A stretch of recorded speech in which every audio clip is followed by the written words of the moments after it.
आइए जानते हैं आज की प्रमुख अंतर्राष्ट्रीय खबरों को। उससे पहले एक नजर आज की हेडलाइंस पे। एयर इंडिया फ्लाइट से आधी रात को उतारे गए 200 से अधिक यात्री, सामने आई ये वजह। राजस्थान में भी सीमा हैदर जैसा मामला, प्रेमी से निकाह रचाने सीमा पार कर भारत आई युवती। बंगाल को बंगाल ही चलाएगा, दिल्ली नहीं, सीएम ममता बनर्जी ने केंद्र पर बोला तीखा हमला। जब रसोई में बर्तन होते हैं तो सुशीला कार्की ने भारत के लिए क्या कहा। रूसी सेना में शामिल होने वाले भारतीयों से विदेश मंत्रालय ने की अपील। पुतिन की सेना के तांडव से पोलैंड बौखलाया। डोनाल्ड ट्रंप के करीबी चार्ली किर्क की गोली मारकर हत्या, राष्ट्रपति ने दिया अमेरिकी झंडे को झुकाने का आदेश। अगर इजराइल ने आतंकियों को हरा दिया तो हिजबुल्लाह ने खाड़ी देशों को दी बड़ी चेतावनी। मौत की अफवाहों के बीच काजल अग्रवाल पहली बार हुई स्पॉट। और 14 सितंबर को भारत पाकिस्तान का मैच रद्द, यह शहीदों का अपमान।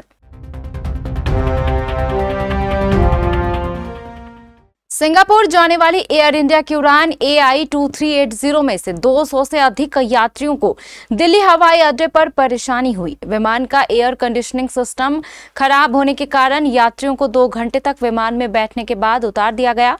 बोइंग 787-9 ड्रीम लाइनर विमान रात 11 बजे उड़ान भरने वाला था, लेकिन देरी हो गई। यात्रियों को टर्मिनल भवन ले जाया गया।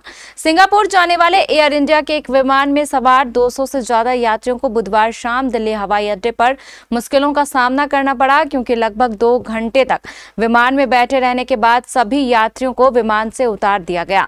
विमान का एयर कंडीशनिंग सिस्टम खराब था। बोइंग 787-9 ड्रीम लाइनर विमान से संचालित होने वाली उड़ान संख्या AI-2380 को रात लगभग 11 बजे दिल्ली हवाई अड्डे से उड़ान भरनी थी, लेकिन इसमें देरी हो गई। विमान में मौजूद लोगों के अनुसार विमान का एयर कंडीशनिंग सिस्टम और बिजली की आपूर्ति खराब थी। लगभग 2 घंटे तक विमान में बैठे रहने के बाद सभी यात्रियों को विमान से उतारकर टर्मिनल भवन ले जाया गया। उन्होंने बताया कि चालक दल ने 200 से ज्यादा यात्रियों को विमान से उतारने के फैसले का कोई खास कारण नहीं बताया। फेसबुक पर प्यार के बाद प्रेमी से मिलने धौलपुर आई बांग्लादेश की युवती ने निकाह रचाया और यहीं रह गई। 8 माह से किराए के घर में रह रही युवती और उसके शौहर को पुलिस ने पकड़ लिया। युवती के पास कोलकाता का आधार कार्ड बरामद हुआ है। पुलिस और खुफिया एजेंसी उससे पूछताछ कर रही है। उसके पति कबीर खान को हिरासत में ले लिया। फेसबुक पर प्यार के बाद प्रेमी से मिलने धौलपुर आई बांग्लादेश की युवती ने निकाह रचाया और यहीं रह गई। 8 माह से किराए के घर में रह रही युवती और उसके शौहर को पुलिस ने पकड़ लिया। युवती के पास कोलकाता का आधार कार्ड बरामद हुआ। बांग्लादेश की युवती भारत पहुंची और खुफिया एजेंसियां उससे पूछताछ कर रही हैं। बांग्लादेश की युवती यहां के युवक से अवैध तरीके से निकाह की सूचना पर पुलिस ने जन्नत खानम उर्फ स्नेहा जारवीन और उसके पति कबीर खान को हिरासत में ले लिया। बंगाल की मुख्यमंत्री ममता बनर्जी ने उत्तर बंगाल के दौरे के दौरान केंद्र की भाजपा सरकार पर तीखा हमला बोला। जलपाईगुड़ी में सभा को संबोधित करते हुए उन्होंने असम से बंगाल के लोगों को NRC नोटिस भेजने, प्रवासी श्रमिकों पर अन्य राज्यों में अत्याचार और संघीय ढांचे में केंद्र के हस्तक्षेप जैसे मुद्दों पर प्रधानमंत्री मोदी की सरकार पर जमकर निशाना साधा। जलपाईगुड़ी में सभा को संबोधित करते हुए उन्होंने असम से बंगाल के लोगों को NRC नोटिस भेजने, प्रवासी श्रमिकों पर अन्य राज्यों में अत्याचार और संघीय ढांचे में केंद्र के हस्तक्षेप जैसे मुद्दों पर प्रधानमंत्री मोदी की सरकार पर जमकर निशाना साधा। उन्होंने केंद्र पर संघीय ढांचे में हस्तक्षेप का भी आरोप लगाया। ममता ने कहा कि पिछली बार सघन मतदाता पुनरीक्षण कार्य में करीब 2 साल का समय लगा था। अब 2 से 3 महीने में इसको करने की बात कही जा रही है। यह कैसे संभव है? सीएम ममता ने कहा कि दिल्ली नहीं, बंगाल ही बंगाल को चलाएगा। देश के कुछ हिस्सों में बंगाल के प्रवासी श्रमिकों पर हो रहे अत्याचारों पर कड़ा रुख अपनाते हुए कहा कि देखते हैं किसमें कितनी हिम्मत है, कितना अत्याचार कर सकता है। नेपाल में जेनजी ने 73 वर्षीय पूर्व जज सुशीला कार्की को देश का नेतृत्व सौंपा है। सेना के साथ बैठक में सुशीला कार्की के नाम पर औपचारिक मुहर लग जाएगी। सुशीला ने भारत के लिए अपने दिल में बसी गहरी मोहब्बत को जाहिर किया और पीएम मोदी की तारीफ की। उन्होंने भारत के साथ दोस्ती की नई उम्मीद जगाई है। नेपाल में जेनजी ने 73 साल की पूर्व जज सुशीला कार्की को देश का नेतृत्व सौंपा है। आज सेना के साथ बैठक में सुशीला कार्की के नाम पर औपचारिक मुहर भी लग जाएगी। इस बीच सुशीला ने भारत के लिए अपने दिल में बसी गहरी मोहब्बत को जाहिर किया। वहीं उन्होंने पीएम मोदी की भी तारीफ की। उन्होंने कहा, मैं मोदी जी को प्रणाम करती हूं, मेरे दिल में उनके लिए बहुत इज्जत है। नेपाल की पहली महिला चीफ जस्टिस रह चुकी सुशीला ने भारत के साथ दोस्ती की नई उम्मीद जगाई। सुशीला ने भारत के साथ रिश्तों को और मजबूत करने की बात कही। एक इंटरव्यू के दौरान उन्होंने बताया कि दोनों देशों के बीच सरकारें भले ही अलग अलग नीतियां बनाती हो, लेकिन नेपाल और भारत के लोगों का रिश्ता दिल से दिल तक का है। भारत सरकार ने भारतीय नागरिकों से रूसी सेना में शामिल होने के किसी भी ऑफर को स्वीकार नहीं करने की अपील की है। विदेश मंत्रालय की ओर से जारी बयान के मुताबिक इसमें कहा गया कि हाल ही में भारतीय नागरिकों के रूसी सेना में भर्ती होने की खबरें सामने आई हैं। पिछले 1 साल में सरकार ने कई बार इस कदम से जुड़े जोखिमों और खतरों को रेखांकित किया है और भारतीय नागरिकों को सतर्क किया है।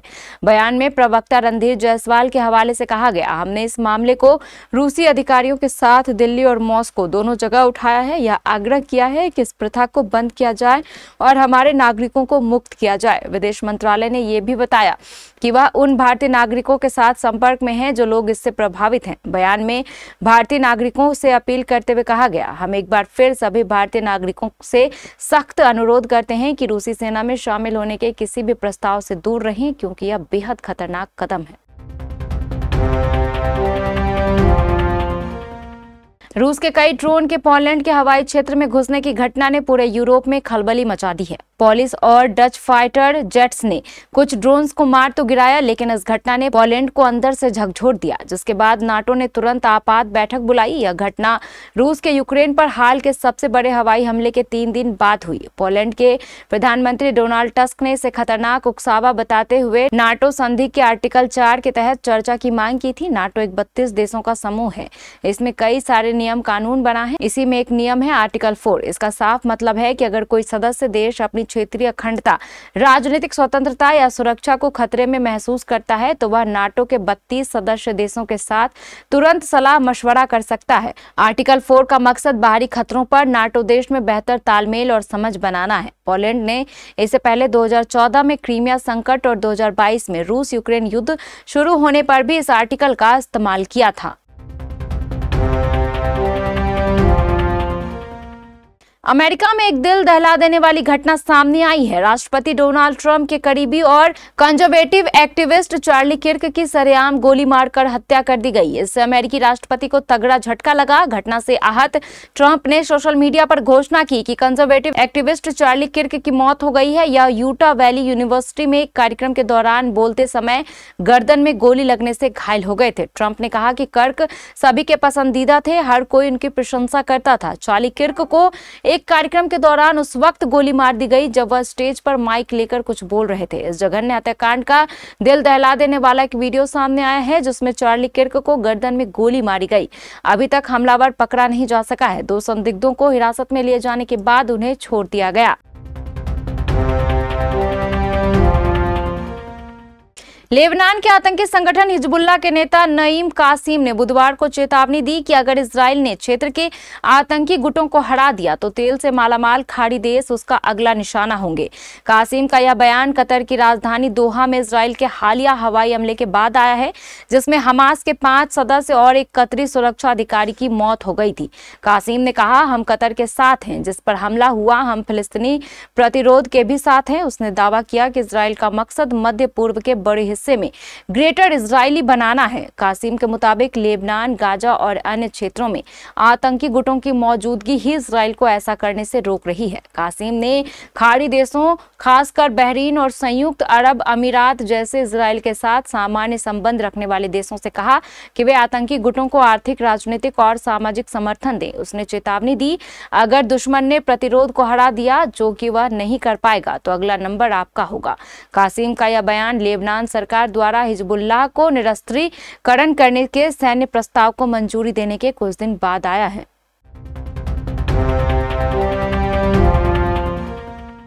आए दिन सिलेबस से जुड़ी ऐसी खसी खबरें आती हैं जो लोगों के होश उड़ा देती है। अब कुछ दिन पहले की खबरों को ही ले लीजिए।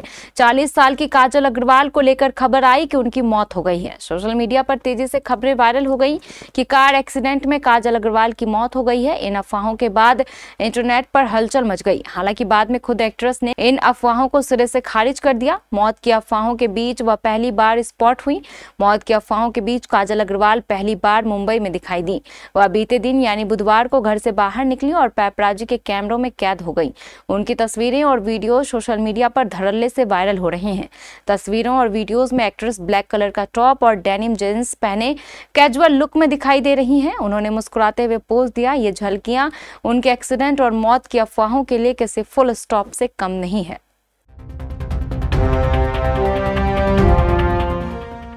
एशिया कप का आगाज हो गया है। भारत और यूएई के बीच पहला मैच भी हो गया।